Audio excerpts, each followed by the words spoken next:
Ọlọ́run ọba mo tún dúpẹ́ lọ́wọ́ Ọlọ́run ọba mo dúpẹ́ lọ́wọ́ ìyá mi ó ti dolóògbé lẹ́nu mo dúpẹ́ fún torí abiyamọ tí ò fọmọ ṣe tó fà tọ́mọ bá fẹ́ jìsì kòtò tí yẹn ń fà tó ń fà báyìí mo dúpẹ́ fún Ọlọ́run ọba láàánú kó bá ń ṣàforíjì fún kó bá ń tẹ̀sáfẹ́rẹ́ mo dẹ̀ dúpẹ́ lọ́wọ́ ìyàwó mi Kàfílátù Àyìnkẹ́ wípé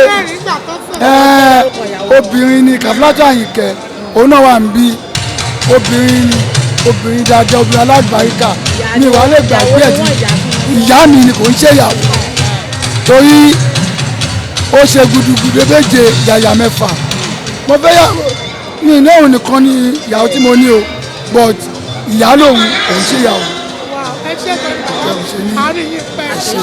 àmì.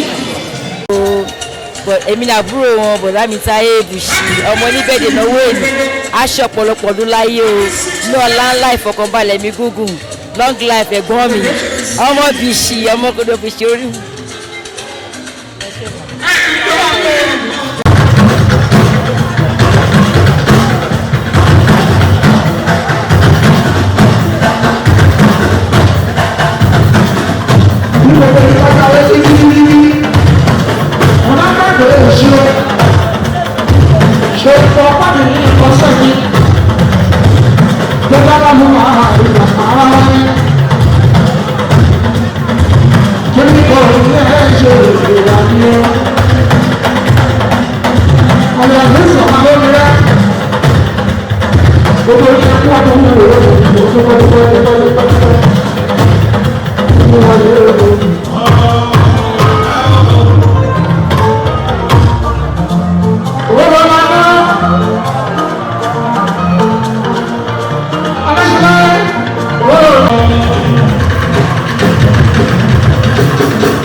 Aláàfin gbogbo ẹ̀kọ́ kì í ṣe máa.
Thanks for watching this video. Please don't forget to click on subscribe button.